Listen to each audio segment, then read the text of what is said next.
ग्रंथों को पढ़ो।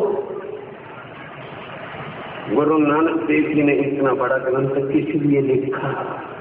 नानक तानियों सुहागनिया, और सुहागन ना तुसी बनना नहीं चाहते हो, खत्म पाना। 10वां में 20वां द्वार खोल लो, तुसी 10वें द्वार में कृपा कर रहे हो। और सृष्टि के नाथ कह रहा है लक्ष्मी मैं ये नहीं कर सकता, जो लक्ष्मी का 10वां द्वार नहीं खोल सकता वो तुम्हारा द्वार खोलने वाले गुरु है, तो आपका धन्यवाद है भाई। वहां चले मैं हाथ जोड़ रहा हूं ना, हम नहीं खोल सकते, हमारे पास ढोंग नहीं। सुनो, जो भाई ग्रंथों को झूठा गए उनसे हम कोसों दूर हैं। पहले दिन का ये ग्रंथ किसी शक्ति के हुक्म से लिखे जाते हैं। जो ग्रंथों को झूठा कहता है या गुरुओं की निंदा करता है या धर्मों का खंडन करता है, उसकी परछाई से दूर चले जाना, समझ लेना ये तल्ले वाला डर वाला है। लक्ष्मी जी कहते हैं प्रभु मैं तपस्या करूंगा। कह दिया लक्ष्मी, अरे बाबा जब से सृष्टि बनती है सब तपस्या में ही लगे रहते हैं, मिलते नहीं अनुभव आसन से, यानी जीव से चितवन से अनुभव होता है। देखते हैं क्या लगे फिर मैं तपस्या करूंगी। अभी बढ़ाऊंगा इस समर का समय। कोई सज्जन तैयार हो, देर ना लग जाए, 10 मिनट में वेस्ट हो जाएंगे। बुलाएंगे मैं बुलाए बगैर पढ़ाए वगैरह कहीं चलना नहीं।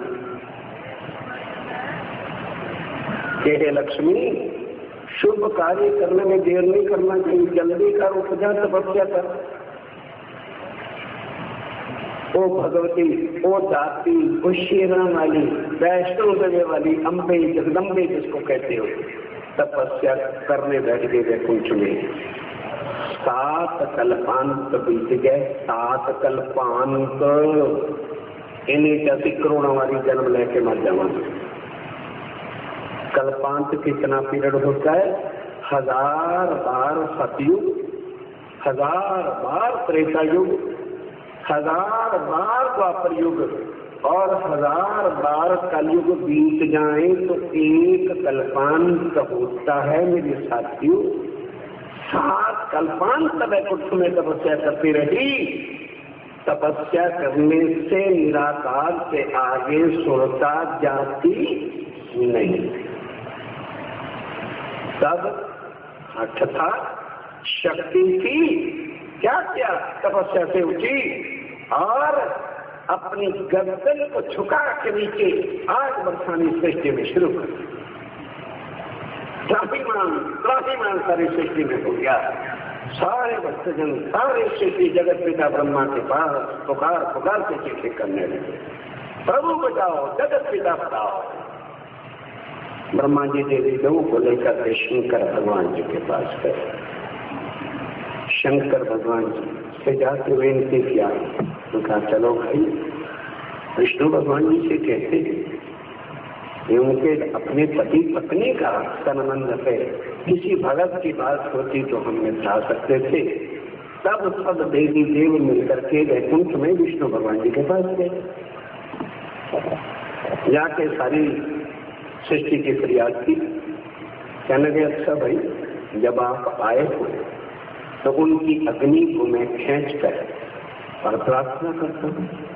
तब वैकुंठ के नाथ उठे, जाके लक्ष्मी जी के चरणों में दंडवत प्रणाम किया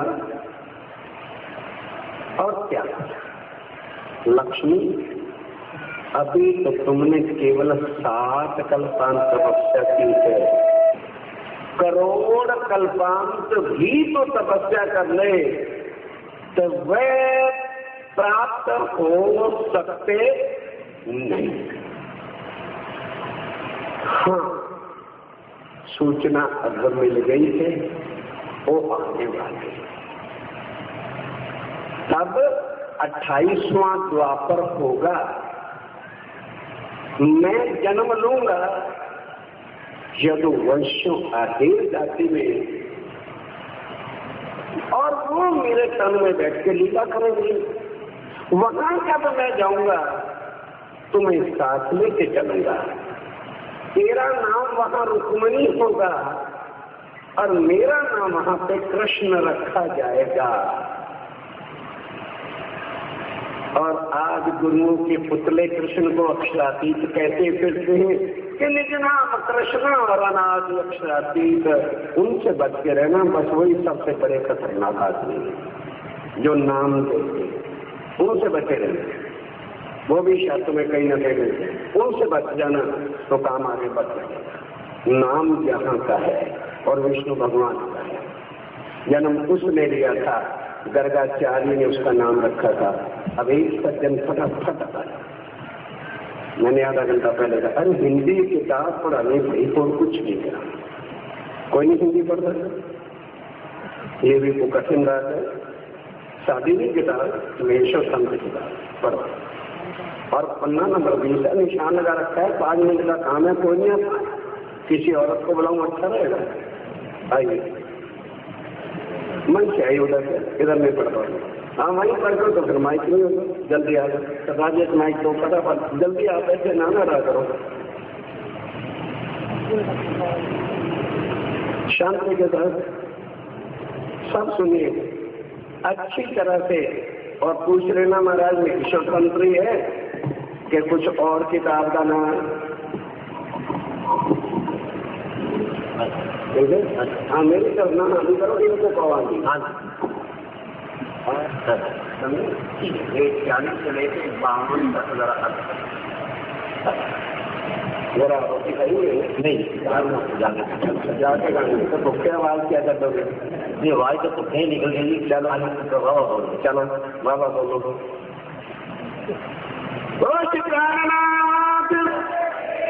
शब्द से इसको कहते हैं बेचाना। ये धंधे वाला क्या नहीं है मेरे साथ, ये धंधा नहीं है।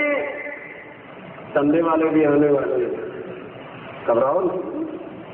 बड़े बड़े बोर्ड लगाए हैं आपने धंधे वाला, पार ब्रह्म की पहचान धंधों से हो गई। तुम्हारे पैसे वालों धन्यवाद तुम्हारा। चलिए, एक कमले तुमने जो मुझसे पूछा था कि एकांत में किसका ध्यान कर रहे हो? मेरे महाराज एक्सप्रेस में कर लो, अब आप ऐसी दो सारे समझ सकते। एक कमले ऐसे पढ़ो, एक कमले तुमने जो मुझसे पूछा था कि एकांत में किसका ध्यान कर रहे हो, वह थोड़ों कल्पों में भी अवश्य है।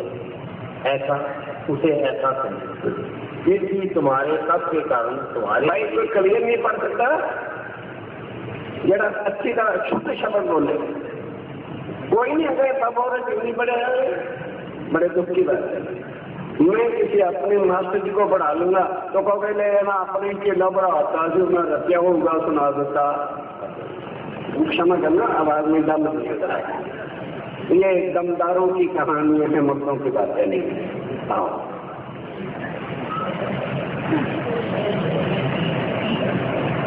तो साथियों सोचोगे कि साथ में क्या मिल गया प्राणनाथ के मंदिर से, फिर तुलना करना छूट क्या है और सत्य क्या है।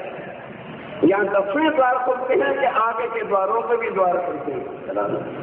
हम कोई जल्दी नहीं अपनी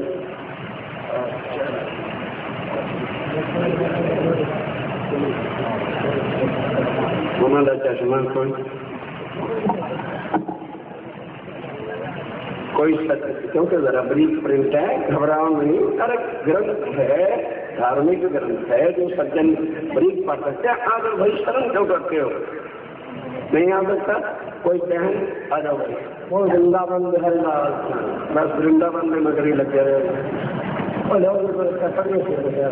कोशिश करें। फिर फायदा क्या? कोशिश तो पहले सज्जन ही करके सर मेरा टाइम कुछ वेस्ट कर रहा हूँ मैं आज तक किसके मंजिल तक पहुँचाना। एक हमने तुमने जो मुझसे पूछा था कि एकांत में किसका ध्यान कर रहे हो, वह दोनों शब्दों में भी अवर्णनीय है। देखो के पूरा करोड़ों वर्ष कल्पांतों की तपस्या करने पर भी वर्णन हो सकता नहीं। मुझ बोलो नहीं, कुंड के द्वारा लेकर जाके खुला लेना। चलिए आगे चलिए। फिर भी तुम्हारे तप के कारण तुम्हारे लिए मैं कहूँगा। चलिए चलिए प्रति चलिए। हे देवी, साक्षात जीवा से वह किसी प्रकार नहीं कहा जा सकता। आप समझ लगिए कि साक्षात स्वरूप क्या है वो कहा नहीं जा सकता। आगे सुनो, अनुभव हो सकता है। करिए।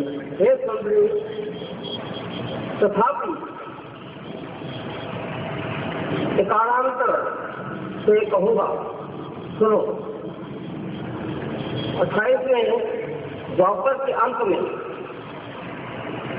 कलयुग में नहीं, द्वापर में 28वें में, जो इससे पहले बीत गया है, जिसकी लीला आपको वृद्धाराज की सुना रहे। चलिए। द्वापर के अंत में राजा रूपी असुर वेद मार्ग हेतु विनाश के लिए प्रयत्न करेंगे। चलिए बंद तो करके बैठे। इसका समझ के राजा जो हैं वो भी धर्म को नाश करने पर लग जाएंगे। चलिए, जैसा आज से लगे हैं सारे। चलो। इसलिए गौ, ब्राह्मण, साधु, धार्मिक, तपस्वी, वर्णाश्रमों के नाम आया है यार। अपने अपने धर्म। अरे कोई बहन नहीं आ जाओ भाई, भाई नहीं कोई हिंदी जानो। तो पहले सो रहा थी यार। तो बड़े दुख की बात है, हम हिंदू होके हिंदी भी नहीं जानते तो ग्रंथ क्या पढ़ोगे आप? तभी तो आके डमरू बजाते हैं लोग, धंधे वाले, और तुम्हें लूट के ले जाते। क्षण से कहाँ से मिलोगे? जब तुम्हारे लिए एक काला अक्षर पैंस बराबर हो गया, क्षण से किसको मिटाओगे कि मैं सच बोल रहा कि झूठ बोल रहे?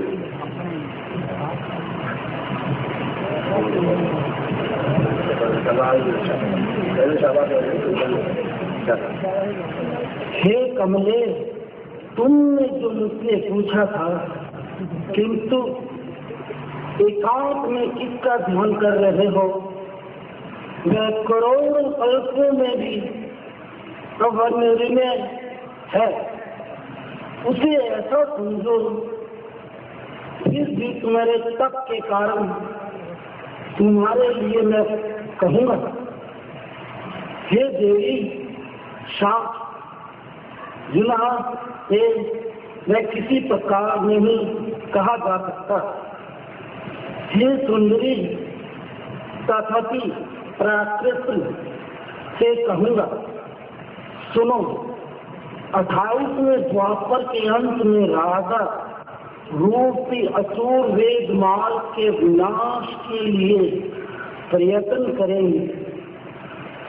स्त्री, गौ, ब्राह्मण, साधु, धार्मिक, तपस्वी, वर्णाश्रमों के सिद्धू अपने अपने धर्म पर चलने वालों लोगों को जब यह पीड़ित करेंगे, तब मैं धर्म की रक्षा के लिए और वे धर्मों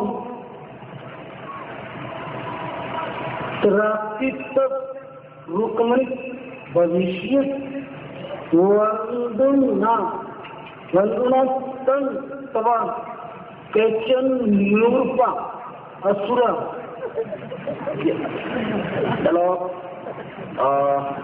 अंजू बेबी, अंजू अंजू जल्दी आओ मंच पर। अंजू बहन की आवाज सुन रहे हैं कि आवाज आई नहीं है यहाँ पर? और कोई सुनना चाहता हो? कोई हिंदी बहन पढ़ सकती है?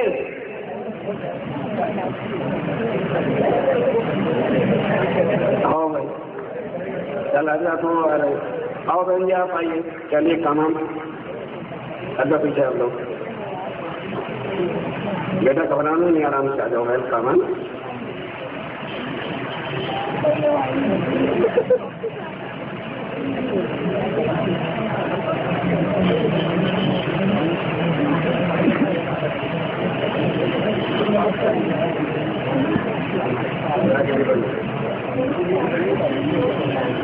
कमले, तुमने जो मुझसे पूछा था कि एकांत में जिसका ध्यान कर रहे हो वह करोड़ों कल्पों में भी अवर्णनीय है, उसे ऐसा समझो।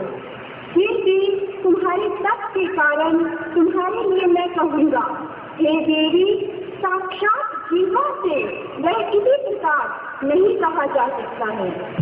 हे सुंदरी, तथापि मैं कालांतर में कहूँगा, सुनो। 28वें द्वापर के अंत में राजा ऋषि असुर वेद मार्ग के विनाश के लिए प्रयत्न करेंगे।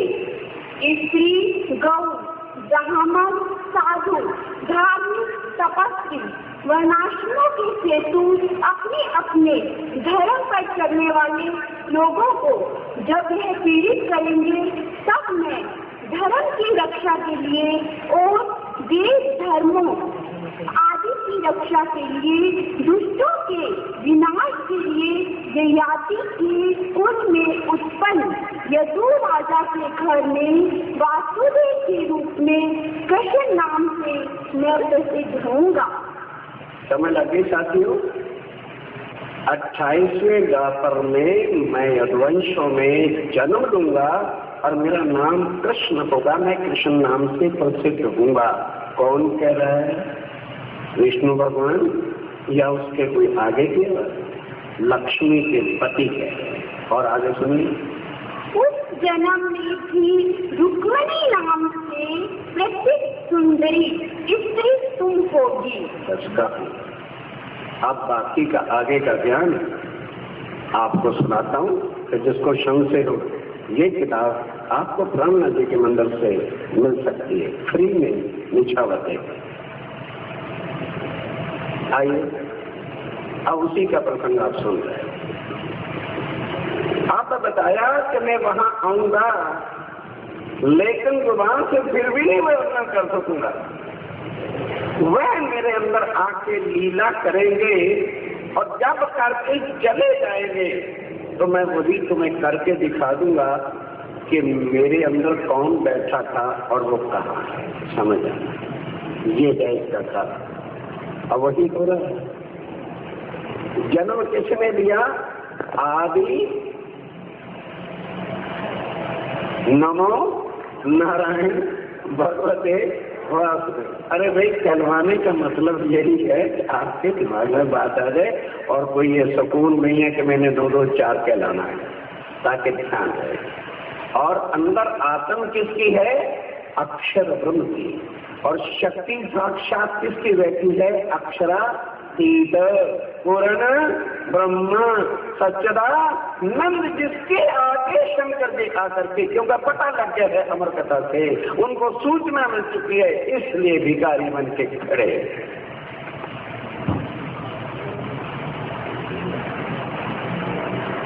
इसलिए ब्रह्मा आकर के घास का सिंह गले के चरणों में गिर रहा है। इसीलिए वैकुंठ के स्वर्ग के इंद्र भगवान जी, कल प्रसंग आपने सुना, आके चरणों में दंडवत प्रणाम कर रहा। अब आगे क्या होता है? पारब्रह्मक्षातीत में आत्माओं को मना किया था कि आत्माओं, वह संसार ऐसा है, वहां लाखों भगवान और लाखों की पहचान कराने वाले करोड़ों वहां पर उपदेशक भी। फकत एक मैं हूं, परम धाम में लाने से पहले के लिखा है, लेकिन कोई भी मेरी पहचान कराने वाला वहां पर है ही। इस वास्ते जब तुम उतरोगी तो माया के तनों में तुम्हें प्रवेश करना होगा, क्योंकि आत्मा जन्म और मरण से,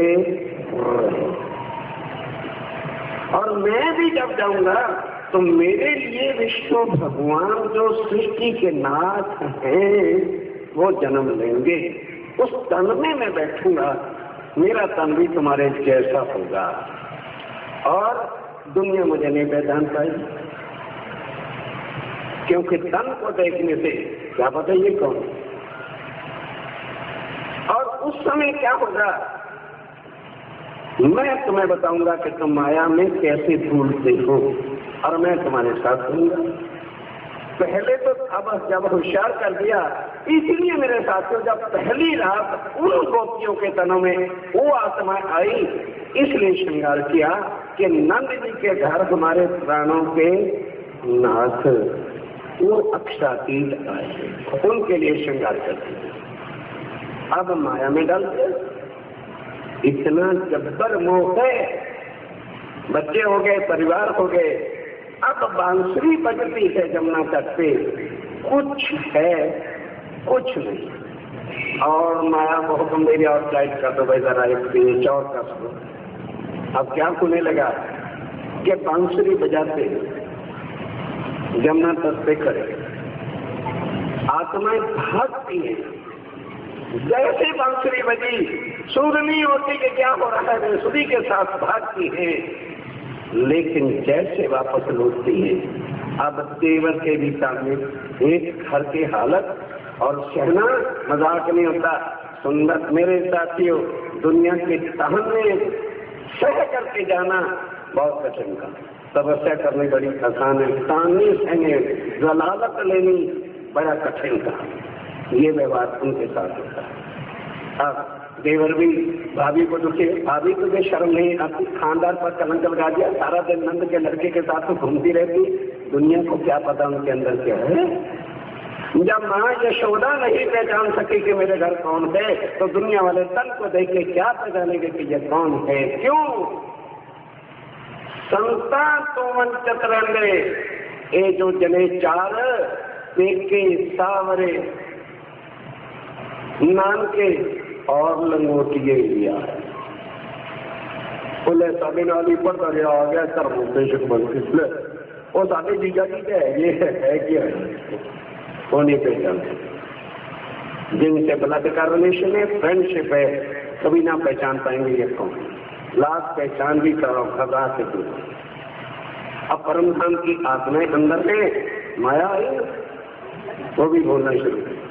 अब लगे ताने और जलालत जब सहने, और उधर जेठ भी लगा तो करने, माता जी पिताश्री अंधे हो गया, बाजार में जाओ तुम्हारी पगड़ी का सत्यानाश हो रहा है। और भाभी सारा दिन जो है जमुना तट पे जो है नंद के लड़के के साथ रहती है, आवारा घूमती है।